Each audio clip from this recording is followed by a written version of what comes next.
করেছেন, ঈসা আলাইহিস সালাম আরেকটি কাজ করেছেন। শেষ আখির জামানার নবী মুহাম্মদ রাসূলুল্লাহ সাল্লাল্লাহু আলাইহি ওয়াসাল্লামের কাজ ছিল গাভী চরানো। জোরে বলেন সুবহানাল্লাহ। এই জন্য আমার দেশের মানুষ বেশি বেশি করে দেখবেন গরু আর গাভী বলে পালে কিনা। গরু চাষ করে, গাভী চাষ করে, ছাগল চাষ করে। এটা আমার নবী চাষ করেছেন। জোরে বলেন সুবহানাল্লাহ। আল্লাহর পয়গম্বর মাঠে যখন গিয়েছেন, মাঠে যাওয়ার পরে ছাগলগুলো চতুর্দিকে ছড়িয়ে গেছে। আল্লাহর পয়গম্বর যতটুকু সময় পেয়েছেন আল্লাহ জানে আল্লাহর কথাই পাগল হয়েছে। আল্লাহ আল্লাহ আল্লাহ আল্লাহ বলুন, আল্লাহ আল্লাহ আল্লাহ আল্লাহ আল্লাহ আল্লাহ আল্লাহ আল্লাহ আল্লাহ আল্লাহ লা ইলাহা লা ইলাহা ইল্লাল্লাহু মুহাম্মাদুর রাসূলুল্লাহ। আল্লাহ রে ডাকের বান্দা, আল্লাহ রে কাকে ডাকবো আমরা? কাকে?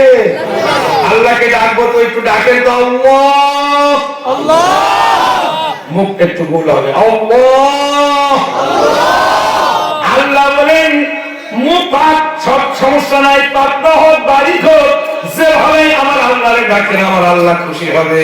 এই জন্য আল্লাহ বলছে আল্লাহ আল্লাহ আল্লাহ আল্লাহ আল্লাহ। আল্লাহ বলতে একটু মাথাটা একটু দুলাবেন, এইভাবে এইভাবে এইভাবে মাথাটা দুলানোর কথা কেন বলছি? বলে হুজুর এটা আমার বেদাত। আমি বেদাত বুঝি না। দেখেন কি বলে, এরকম চাপ দিলে কি হয়? চাপ দিলে তো পানি বের হয়। আবার এরকম তোলা লাগে না, ওরকম চাপতে হয়। তোলা লাগে না, তুলে আবার চাপ দিলে পানি বের হয়। আমি আমার গবেষণার দিকে বলেছি, আমার আল্লাহ নামটা যদি ভক্তি সহকারে মাথাটা ঝাঁকানো হয়, ভিতরে অপবিত্র কিছু বস্তু আছে, হাদিসের কথা, অপবিত্র বস্তুগুলো আর কণ্ঠটাদের শয়তানের সবকিছু থাকা মরিচাগুলো আল্লাহ তুলে দেবে। আল্লাহ আল্লাহ আল্লাহ আল্লাহ আল্লাহ আল্লাহ আল্লাহ আল্লাহ। সবটা বুঝুন, একটু বলি আল্লাহ আল্লাহ আল্লাহ আল্লাহু আল্লাহ আল্লাহু আল্লাহ। আল্লাহ রে ডাকে বান্দা, আল্লাহ রে ডাকে। যখন তুমি ছোট্ট ছিলে, আমি যখন ছোট্ট ছিলাম, যখন তুমি ছোট্ট ছিলে, দাঁত ছিল না মুখে, আরে তরল খাবার তুলে দিলেন মা জননীর বুকে, মা জননীর বুকে। আল্লাহ রে ডাকে বান্দা, আল্লাহ রে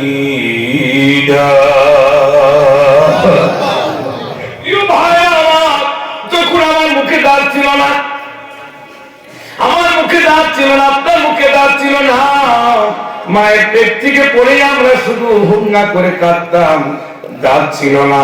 তরল খাবার আল্লাহ খাওয়াইছেন কিনা? আল্লাহ বললেন এই দাঁতগুলো আমি আল্লাহ পাক দেইনি ওই সময়, কারণ ওর মায়ের স্তনে আমি জান্নাতি কুসুম কুসুম দুধ রেখে দিয়েছি। কি কি দুধ খেয়েছে? কার? মায়ের স্তন থেকে।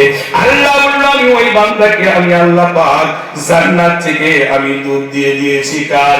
বিসমিল্লাহির রহমানির রহিম।